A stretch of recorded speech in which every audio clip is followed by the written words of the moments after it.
তো বন্ধুরা, আজকে আমরা বানাবো আম পোড়ার শরবত। আম পোড়ার শরবত বানাতে গেলে তোমরা তো সবাই জানো আম তো লাগবেই। তার জন্য আমরা নিয়ে চলে এসেছি আম।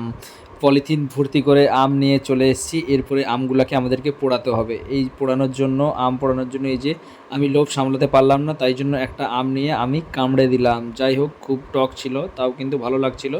এই যে খেতে খেতে দেখছি আম পোড়ানো কমপ্লিট। যে দেখতে পাচ্ছ মোটামুটি পুড়েছে আমগুলো। ভালো করে ধুয়ে নেব। ধুয়ে নেওয়ার পরেই কিন্তু আমরা একটু পরিষ্কার পরিচ্ছন্ন করে ধুতে হবে ভালো করে। দেখতেই পারছো পোড়ানোর পরে কীরকম কালার চলে এসছে। যাই হোক, দেখে তো খুবই লোভ লেগে যাচ্ছে। এই যে দেখো, এরপরে আমাদের এই যে বরফ টরফ নিয়ে চলে এসেছি। বরফটা দিয়ে দিচ্ছি, বরফ দিয়ে ভালো করে যাতে ঠান্ডা ঠান্ডা লাগে। যাই হোক, প্রচণ্ড গরম ছিল, তাই জন্য দোকান থেকে একটা থামস আপ নিয়ে এসে মেরে দিলাম সবাই মিলে। থামস আপটা মেরে দেওয়ার পরেই তারপরে আমরা জলজিরা ছিঁড়ে দিয়ে দিচ্ছি আমাদের আম পোড়ার শরবতে।